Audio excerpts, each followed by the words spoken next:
Sunday Night Production.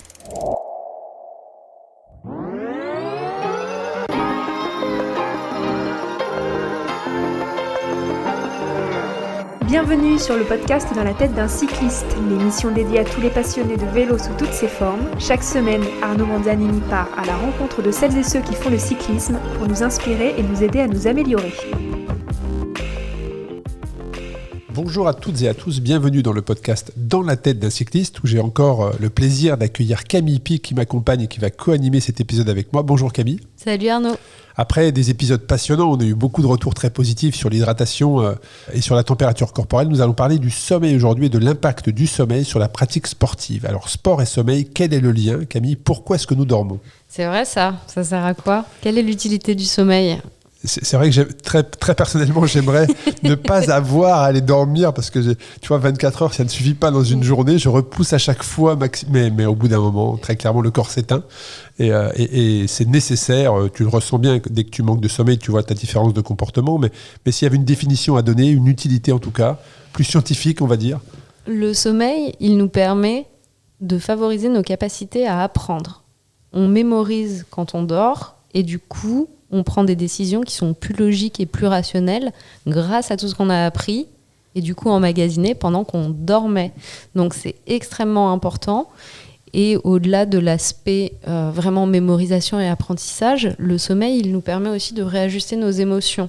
Il réapprovisionne notre système immunitaire et il nous permet de mieux régler notre métabolisme. On en parlait notamment quand on a parlé de température, mais c'est vrai que pendant la nuit, notre température, elle baisse. Nos organes se mettent en veille et en fait, pour vous donner une idée, il y a toute une équipe de ménage qui débarque et qui fait le clean à la fois des émotions passées de la journée, à la fois de ce qu'on a mangé dans la journée et le soir même, et à la fois d'un point de vue apprentissage qui remet tout aussi dans les bonnes cases pour qu'on puisse retenir et évoluer. Donc c'est vraiment c'est un grand indispensable de la vie, je dirais. Alors, c'est vrai que je confirme dans ce que tu disais, surtout sur les notions de prise de décision, tout comme toi d'ailleurs, pour faire du sport, mais longue distance. À un moment donné, tu n'es plus très lucide pour prendre les bonnes décisions et tu t'en rends compte toi-même, en fait, mais tu rentres dans un rythme, dans un système qui est très perturbé. Donc, dormir, c'est bien et surtout, c'est nécessaire. Là, on va vous donner quelques astuces, mais c'est vraiment nécessaire pour avoir une pratique sportive la plus enthousiasmante possible, très clairement, parce que faire du sport fatigué, tu te rends compte que tu n'es pas au mieux de ta forme. Et par contre, faire une séance de sport reposée, là, tu prends du plaisir. Mais il y a aussi un lien avec on est tous différents vis-à-vis du sommeil. Certains ont besoin de beaucoup de sommeil, d'autres moins. Mais il y a toujours ce rythme et cette horloge interne qui est le rythme circadien. Qu'est-ce que tu peux nous dire sur ça, Camille ? C'est vraiment... En fait, on s'est rendu compte, même en faisant des tests et en laissant vivre les gens, tu sais, dans des grottes. Exact, il y a des gens ouais. qui ont fait ces tests-là de leur plein gré. Et pour regarder un petit peu si notre rythme était lié au cycle du soleil et de la lune, ou si simplement le rythme de notre corps fonctionnait sur 24 heures. Et il semble que en fait, notre rythme biologique, donc ça date peut-être de la préhistoire et du fait que on est toujours évolué au travers de ça, mais par contre, c'est vraiment notre rythme biologique. Il prend la forme d'un cycle qui dure 24 heures. Donc ça régit tous nos processus, mais en particulier le sommeil et l'alimentation. Les hormones de croissance des cellules, elles sont sécrétées par exemple pendant l'effort sportif et on permet au tissu de se reconstruire grâce au sommeil qu'on va emmagasiner après. Le taux d'hormones qu'on a également pendant qu'on fait du sport, il permet après d'aider les muscles à se relaxer et de reconstituer leur stock d'énergie. Donc on pourrait dire que c'est un dopant naturel, le sommeil ? Complètement. Mais et d'ailleurs, c'est complètement indispensable. On le voit sur aujourd'hui les athlètes d'un niveau olympique. L'emphase qui est mise sur le sommeil est extrêmement importante. Le suivi du sommeil. Et typiquement, ne serait-ce que pour parler de 2 incidents qui ont eu lieu récemment dans le vélo, mais j'ai souvenir d'un Nasser Bouhanni qui s'était vraiment fâché parce qu'il était à l'hôtel et qu'il avait absolument besoin de dormir. Notamment sur les derniers championnats du monde, il y a aussi Il y a aussi Mathieu Van Der Poel. Mathieu Van Der Poel, effectivement. Mathieu Van Der Poel s'est vraiment énervé parce que, mais je pense, au-delà d'excuses, je n'excuse aucun comportement, hein, soyons très clairs là-dessus, mais je pense que les athlètes aujourd'hui ont une telle conscience de l'importance du sommeil sur la performance qui va suivre le lendemain qu'en fait, ça les rend fous de ne pas arriver à dormir. Et de plus en plus d'entraîneurs mettent l'emphase sur la qualité du sommeil, qui est partie essentielle en fait de l'entraînement. Alors là, on parlait des devices, Core Body Temp notamment pour la température corporelle. Pour le sommeil, c'est pareil. Il y a aujourd'hui plein de solutions de connaître, de tracer son sommeil. Il y a des bagues, il y a des bracelets aujourd'hui, donc on est capable. Et on les a tous les deux d'ailleurs testés. On en a parlé juste avant d'ouvrir les micros, mais ça donne des indications très très précises, mais vraiment très précises de comment est-ce que vous avez dormi. On parlera des phases juste après. Mais c'est hyper important. Et la petite anecdote, c'est que les grands clubs de foot ou même maintenant les plus grandes équipes cyclistes, notamment sur des Tours de France, les matelas dans lesquels dorment les coureurs suivent l'équipe en fait. C'est-à-dire qu'il y a une équipe de logistique qui récupère les matelas d'un coureur, l'amène à l'hôtel pour le soir, pour qu'il dorme dans le même matelas et donc sa forme soit presque imprimée, mais pour qu'il y ait vraiment une optimisation, et ça avait été le cas pour l'équipe de Monaco, je crois, quand elle avait été championne de France il y a des années, où il y avait un partenariat qui avait été fait avec une marque de literie, et il y avait un SMIR-MOR qui arrivait 2 jours avant un déplacement, qui amenait les matelas à l'hôtel pour que chaque sportif dorme dans le même matelas, avec sa forme qui soit presque imprégnée dans le lit, mais en tout cas, les conditions qui amènent au sommeil sont également prises en compte. Il y a aussi la luminothérapie qui peut être très important, les conditions d'endormissement qui sont également beaucoup travaillées. Et on l'a dit, c'est un vrai dopant naturel, mais c'est aussi prouvé scientifiquement. Est-ce que l'on connaît la baisse de défense immunitaire ou la baisse de performance quand on a moins de sommeil? Est-ce qu'il y a eu des études scientifiques sur ça? Ouais, en effet, c'est prouvé. 4 heures de sommeil en moins, c'est une baisse de 30% de nos défenses immunitaires. Alors 30%, c'est énorme, mais 4 heures de sommeil en moins, c'est par rapport à une moyenne de l'être humain, c'est par rapport à son propre cycle? C'est par rapport à son propre cycle. On ne dort pas tous pareil, on n'a pas la même qualité de sommeil, on n'a pas les mêmes micro-réveils. C'est pour ça que les wearables de type Whoop, ou même je sais que les Garmin le font plutôt bien aujourd'hui.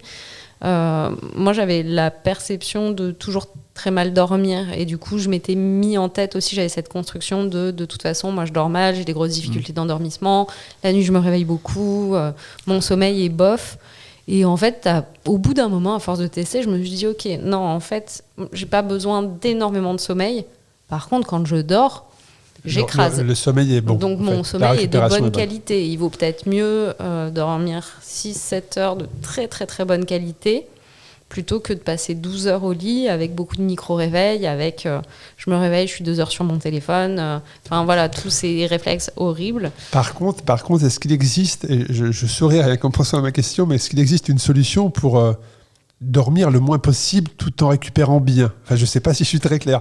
Je prends à nouveau mon exemple personnel, mais moi je repousse le sommeil, en tout cas le fait d'aller me coucher le plus tard possible parce que j'aime travailler le soir, je trouve que c'est calme, la maison est calme, et je trouve que je suis plutôt créatif à ces moments-là, mais à un moment donné, il faut aller dormir, tu vois. Donc, est-ce que c'est pareil, ça? Est-ce qu'il y a des techniques qui permettent d'aller sur une phase de sommeil optimum, la plus courte possible, ou est-ce que naturellement, non, c'est pas possible en fait? L'idéal pour travailler là-dessus, je dirais que c'est d'avoir des horaires réguliers. Tu vois, pour que à la minute où tu arrêtes de travailler et que tu vas te mettre au lit, ton corps sache que tous les jours à 23h30, par contre, tu es au lit et tu dors. Ce qui crée un mauvais sommeil, c'est des heures de coucher et des heures de lever qui sont en permanence variables. En fait, idéalement, si tu veux avoir un sommeil de qualité, il faut qu'il y ait toujours le même rituel d'endormissement, et il faut te dire que le bon indicateur que tu as eu assez de sommeil, c'est que le matin, quand tu te réveilles, tu n'es pas fatigué. Si tu te réveilles fatigué, c'est qu'il manque quelque chose. Il manque des heures. Donc, je pense qu'en piste de travail d'optimisation du temps de sommeil, voilà, se dire, ok, j'essaye de réduire un petit peu, mais par contre, je suis extrêmement régulier sur la manière dont je prépare mon rituel d'endormissement et je dors. Et de deux, en fait, l'heure à laquelle je me lève, je vois que quand je me lève, je suis énergisée, je suis contente de commencer la journée. Et je me dis pas juste, vite, amenez-moi genre mon litre 5 de café, sinon ça va pas le faire. Et est-ce qu'il y a, ça c'est j'imagine en lien avec les cycles, hein, on va en parler, mais tout le monde sait à peu près qu'il y a des cycles du sommeil, notamment circadien, tu en as parlé, mais si on rentre dans le détail, il y en a combien et si on pouvait les nommer, expliquer les différentes phases? Ouais, le sommeil n'est vraiment pas linéaire, hein. C'est pas on se couche, on dort d'un même sommeil et on se réveille le matin. Il y a un sommeil lent, léger. C'est en général le tout premier sommeil où on sent qu'on est en train de sombrer, mais qu'il suffit d'un bruit, il suffit d'un retour pour que, hop, on revient à la réalité. Il y a le sommeil lent, profond. Là, c'est vraiment le moment de régénération du corps. Et en général, il n'y a pas énormément d'activité. En fait, on mesure aussi l'activité cérébrale. C'est là où ce qu'on disait tout à l'heure, c'est que là où le corps est en veille. Exactement. Okay. C'est un peu encéphalogramme genre plat, quoi. C'est vraiment... non, là, c'est bon. Genre, il y a beaucoup de choses qui travaillent dans le corps, mais le cerveau est en pause parce que le cerveau consomme énormément d'énergie. Et enfin, il y a la partie sommeil paradoxal. Donc là, c'est vraiment là où on rêve. Et typiquement, c'est là où... autant, pour vous faire une sorte d'analogie un peu, c'est un peu bancal, mais en gros, dans le sommeil lent, profond, on va se dire que le corps, il régénère tout ce qui est musculaire, etc. Et tandis que dans le sommeil paradoxal, on va être plus dans le côté psy, où en fait, là, vraiment, on va processer des émotions, on va peut-être revivre des épisodes de la journée ou des choses plus ou moins traumatiques ou plus ou moins rigolotes, hein, mais où vraiment, le cerveau va faire le ménage émotionnel au moment des rêves, en fait. Et c'est pour ça que c'est important. C'est dans cette phase-là où l'on rêve, où l'on rêve, même, j'allais dire le plus, non, pas forcément, c'est dans cette phase paradoxale, qu'on appelle paradoxale, que la machine à rêve se met en place. Exactement. Et il y a un certain nombre de drogues. Typiquement, les gens qui, par exemple, fument beaucoup de joints, du coup, on voit que cette phase de sommeil paradoxal, souvent, elle est impactée. Ils ont moins de rêves, voire ils n'ont pas de rêves, ou alors, même s'ils rêvent un petit peu, ils ne s'en rappellent pas.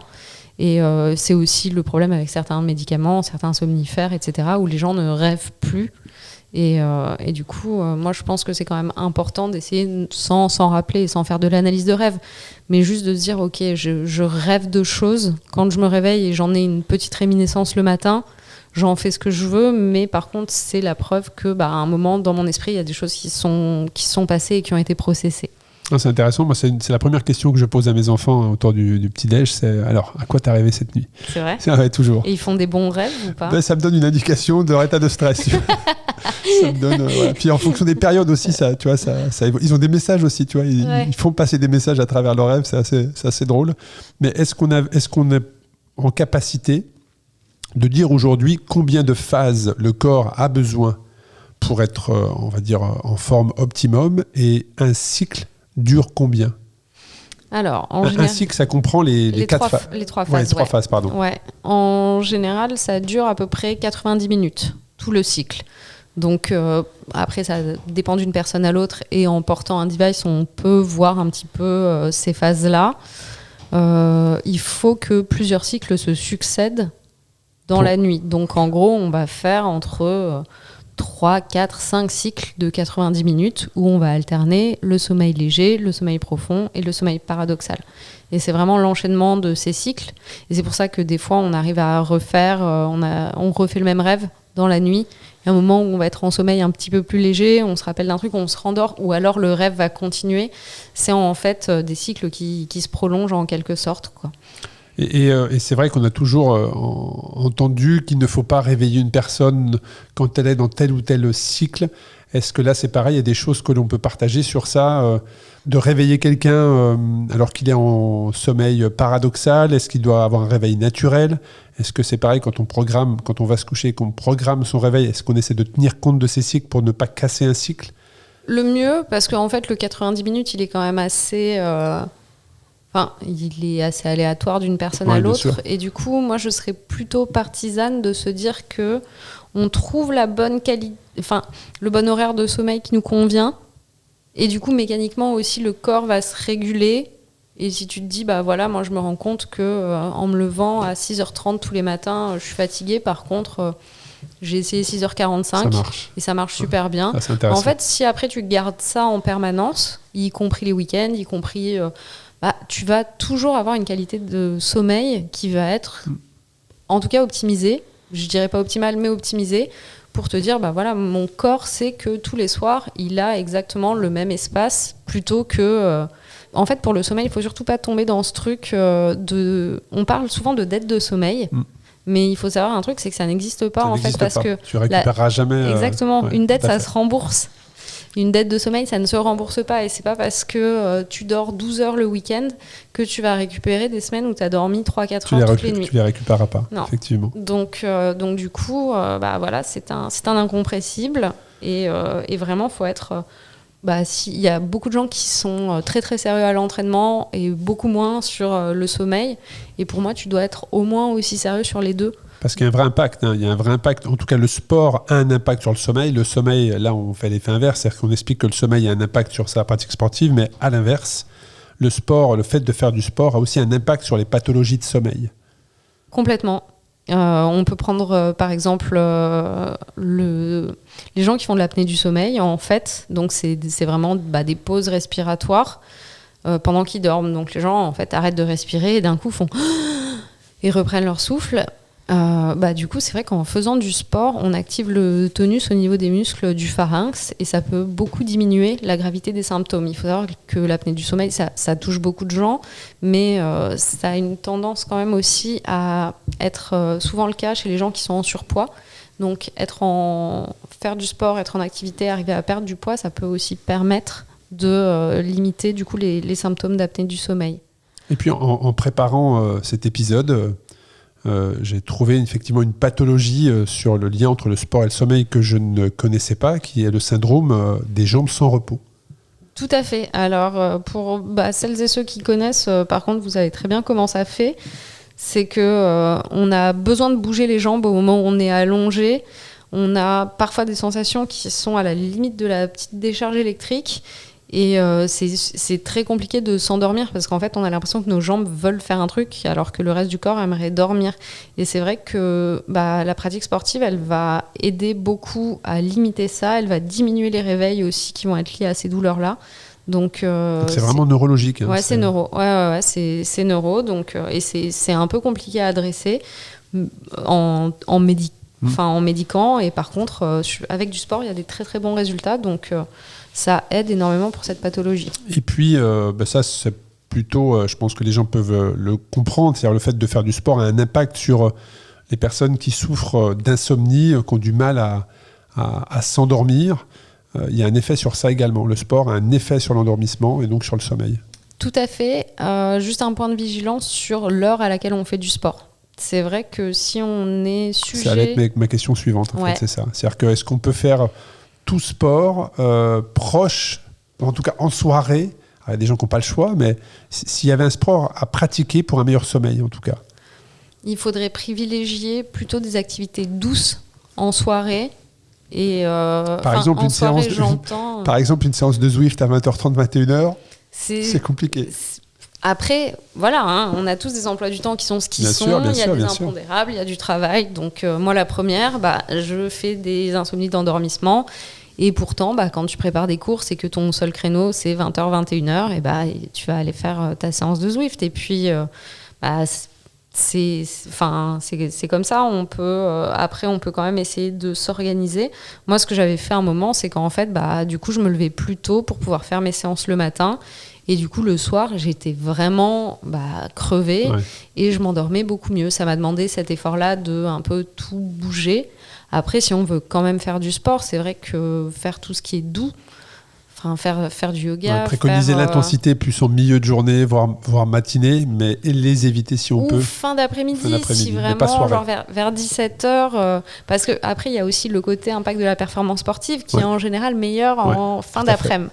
Donc du coup, tout dépend de la séance, tout dépend de ce que vous voulez faire. Mais si typiquement, vous avez une séance de test FTP... vous la passerez mieux en général à 17h qu'à 6h du mat. On va pas se mentir là-dessus. En revanche, faire du sport de manière très intense tous les soirs, ça risque d'impacter un petit peu votre facilité à vous endormir. Donc peut-être essayer de mettre les séances intenses le matin ou le midi. Et le soir, privilégier plutôt de la douceur, de la récupération, etc. Alors justement, ma question, elle est dans la direction que tu as commencé à prendre, c'est quelles précautions on peut conseiller, on peut partager aux auditeurs, des précautions qu'ils pourraient prendre justement pour faciliter un endormissement, pour avoir un sommeil de meilleure qualité. Alors, déjà, donc comme on le disait, il vaut mieux prévoir un intervalle quand même entre la pratique sportive, surtout si elle est intense, et l'heure du coucher. Donc un intervalle, c'est 2-3 heures. C'est vraiment le temps que le corps redescende. On en parlait dans l'épisode sur la température, mais la température redescend aussi. On prend le temps de manger, on prend le temps de se réhydrater. On ne va pas non plus se coucher juste après avoir mangé. On laisse quand même 1 heure ou 2 à l'organisme le temps de digérer. Donc ça peut être déjà un super premier conseil de se dire, les séances, elles sont quand même assez loin de l'heure du coucher. Pour en revenir à la température, on peut essayer de la faire descendre si on a très très chaud suite à ça. Donc on l'a tous ressenti cet été, avec des températures incroyables. T'arrives pas à t'endormir. C'est compliqué. Ouais. Donc douche fraîche, éventuellement, pour faire descendre la température. Et en plus, ça peut aider pour la récup, ça peut aider pour les courbatures, etc. De quand même faire ça. Ou on avait déjà parlé, mais c'est vrai qu'il existe des espèces de surmatelas. Ça a un coût, de mémoire, je n'ai même plus le nom de la marque, mais des surmatelas qui vont vous aider à gérer la température de votre couchage. Donc ça peut être plus ou moins chaud, ça peut être modulable suivant si vous êtes en couple et que vous avez chacun besoin d'une température différente pour dormir.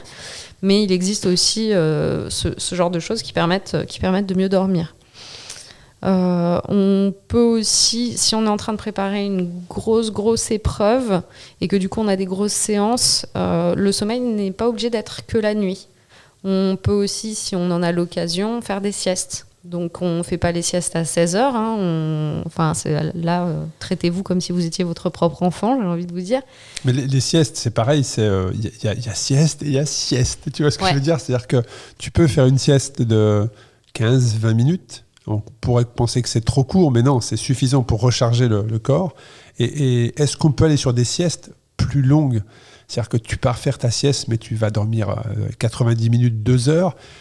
Est-ce que ça ne va pas t'empêcher de t'endormir correctement ? Quelle est la limite sur ça ? Ça se teste. Déjà, parce que on est tous différents ça peut être différent. Mais moi, je sais que, par exemple, après une grosse sortie vélo qui a commencé tôt, qui commence à 7-8 heures dans les périodes en ce moment où en plus t'as froid, tu sens que tu pompes dans les réserves, etc. Je peux sans souci rentrer, manger, dormir 2 heures, repartir pour mon après-midi avec un petit peu plus d'énergie que si je ne l'avais pas fait. Et le soir, je conserve quand même la fatigue de la sortie que j'ai réalisée le matin. Ça, franchement, il faut le tester. Si on voit que trop dormir, ça empêche de dormir le soir, on peut aussi regarder ce qu'on consomme en termes d'excitants qui peuvent empêcher de dormir le soir. Ouais. Moi qui aime le café, je me suis déjà fait avoir à pas pouvoir fermer les yeux et à faire le lien en me disant oui, forcément, t'as bu un café à 18h, c'est sûr. Exactement. Et on peut tester en génétique. Moi, j'avais fait ça. J'avais fait un test génétique. Donc, tu prends un petit coton-tige, tu le mets dans la bouche, machin, etc. Et après, tu envoies en France. Je crois que c'est toujours pas autorisé, mais c'est autorisé en Belgique, par exemple. Donc, tu as des labos qui le font. Et tu as notamment un test génétique qui te permet de savoir comment est-ce que tu métabolises la caféine. Je crois qu'on en avait parlé sur l'épisode. En tout cas, ça me parle, effectivement. Et du coup, moi, je m'étais rendu compte que, comme toi, j'adore le café, mais alors, par contre, je suis dans le top. Donc, c'est un chart de 0 à 100, 100 étant les champions de la métabolisation de la caféine, 0 étant le fond de la classe. Moi, je suis un petit 10. Et du coup, je me dis, c'est terrible parce que, en fait, je pense qu'au fond de moi, je l'ai toujours su. Et j'ai toujours bien vu que... globalement, j'avais quand même assez vite des tremblements et que si je buvais un café passé midi, du coup, ça... Donc plus l'indicateur est faible, plus tu réagis. T'es nul. Ouais, en fait, moins tu métabolises bien la caféine. C'est ça. Donc du coup, moins tu as le gène. C'est un gène qui permet de bien métaboliser la caféine. Du coup, on n'est pas tous égaux. C'est un peu comme la coriandre. Suivant nos gènes, ça a un goût différent. Intéressant. Le café, c'est pareil. Donc, regardez les soirs où vous faites des insomnies. à la limite, essayez de toute façon, vous avez le temps parce que vous n'avez pas sommeil, mais de vous redérouler Moi, je un souffre peu d'insomnie, c'est intéressant. Ouais. de te redérouler typiquement, tu te redéroules le parcours de la journée et tu te dis, ok, qu'est-ce que j'ai pu boire ou manger qui aurait pu être un excitant et du coup m'empêcher de dormir. Et quelle activité sportive j'ai faite et à quelle heure, parce que peut-être que ça a un impact aussi. Après, si c'est vraiment du psycho et des choses... Moi, je pense qu'il faut que je creuse parce que je n'ai pas des insomnies toutes les nuits, voilà, mais parfois j'ai des insomnies et quand elles arrivent, c'est toujours à la même heure. C'est-à-dire que je sais que c'est vers entre 1h20 et 1h40 du matin que je me réveille. Ok. Tout le temps. Et maintenant, je ne cherche pas à me rendormir parce que je sais que pendant 1h30, ça ne sert à rien. Et donc, je vais prendre un bouquin. Mais il y a un truc à creuser. Donc, s'il y a des gens qui écoutent, qui peuvent avoir une réponse à ça. Voilà, j'ai des phases d'insomnie. Dans ces phases d'insomnie, elles sont tout le temps au même moment. C'est-à-dire, je n'ai pas de problème d'endormissement. Mais ça arrive vers entre 1h20 et 1h45 du mat. Okay. Et je sais que là, boum, j'ai les yeux qui... et là, c'est un bon livre parce que je sais que ça ne sert à rien. Et le sommeil revient après et l'endormissement est là. Mais c'est perturbant parce que tu n'as pas tes cycles, tu n'as pas tes heures de sommeil et tu le payes à un moment donné parce que tu ne les récupères pas dans la journée, malheureusement. Clairement. Non, je sais. Alors, c'est une autre piste, mais toi, ce ne sera pas du tout ton cas. Je sais qu'en naturopathie, on dit souvent que quand tu te réveilles entre 3h et 4h, c'est la surcharge du foie. Et en fait, tu remarques que, en général, les gens qui boivent beaucoup, qui boivent souvent, ou les nuits, où justement, ils ont beaucoup bu la veille, tu as un réveil entre 3 et 4 heures. Et là, c'est vraiment un moment, je pense, un effet aussi de la déshydratation, etc., mais qui fait qu'en général, 3 ou 4 heures, c'est la surcharge du foie. Bon, c'est une piste. Donc, intéressant. Après, les autres petites astuces, petits conseils qu'on peut donner, c'est effectivement aller s'allonger dans un lit adapté, au calme, éviter les écrans, avoir son rituel. Hein. Le rituel du soir, il y a le rituel du lever, on en a parlé, mais il y a aussi le rituel du soir qui est très important pour installer des habitudes, puisque comme tu nous l'as dit, Camille, l'objectif est aussi d'imposer à son corps quelque part un rituel et de savoir qu'à telle heure, chaque jour, il va aller se coucher. Il y a choisir pour le réveil une sonnerie agréable, parce que le réveil fait partie d'un bon sommeil. Je pense qu'on a tous testé la mauvaise sonnerie qui nous a traumatisés quand on était ado. La bonne nutrition, ça on l'a dit. Est-ce qu'il y a d'autres choses que tu vois que l'on peut ajouter sur le sommeil ? Moi, je pense qu'on a fait je pense qu'on fait bien le tour, vraiment se créer ce petit rituel, ne pas prendre son téléphone dans la chambre, se coucher à heure fixe, se lever à heure fixe. Déjà, ça va forcément impacter votre performance professionnelle et sportive au quotidien. Et c'est des petites choses simples à mettre en place et ça peut être déjà des bonnes pistes pour voir si vous dormez mieux, si votre sommeil s'améliore et du coup, si vous récupérez mieux lors de vos séances. Et si on pouvait terminer cet épisode, puisqu'on arrive sur la fin, mais par quelques conseils que l'on pourrait donner aux sportifs qui veulent avoir quelques infos sur le sommeil, les phases de sommeil, mais juste avant une épreuve, c'est-à-dire la nuit d'avant ou les jours d'avant, quels conseils on pourrait leur donner pour qu'ils arrivent sur leur épreuve avec, on va dire, le plein fait au niveau de leur sommeil, ça serait quoi ? Déjà, dormir le plus possible.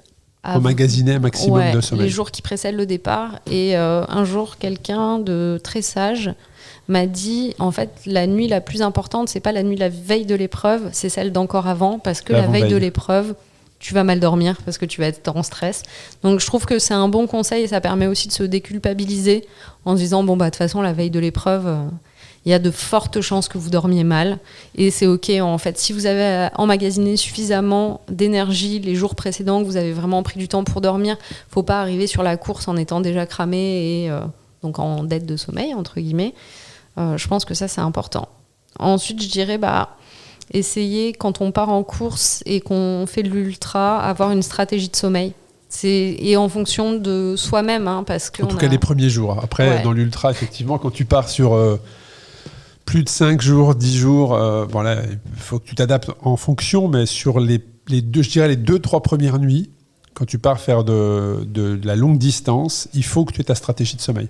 Ça veut dire que tu dois connaître ton corps, tu sais comment il réagit, et il faut que tu sois capable de maîtriser ça. Et ce qui fait que le fait d'avoir cette stratégie fait que tu vas te décharger de cette charge mentale, de stresser, de savoir comment ça va se passer, où est-ce que je vais dormir. Si tu l'as schedulé, préparé sur les 2-3 premières nuits, déjà tu enlèves cette charge mentale pour ton sommeil d'avant épreuve. Ouais. Et éventuellement, si on prévoit de ne pas ou peu dormir, je pense que c'est quelque chose sur lequel on doit s'entraîner aussi. Personnellement, moi, je sais que ça fait la différence parce que je vois énormément de messages qu'on m'envoie où en fait les gens ont l'appréhension de la nuit et de se dire ah non mais moi en fait la nuit j'aime trop dormir, etc. Et à partir du moment où en fait on sait que son corps peut tenir 24 heures sans dormir, c'est juste pour une épreuve, on fait pas ça tous les jours, mais ou peut tenir 2-3 jours avec très très peu de sommeil et des micro-siestes, ça enlève une peur énorme de tester ça. Et si vraiment genre vous vous dites non moi je me sens pas d'aller rouler une nuit entière pour voir si je garde les yeux ouverts, ce que vous pouvez faire éventuellement c'est vous entraîner de mettons 6-7 heures du soir jusqu'à minuit.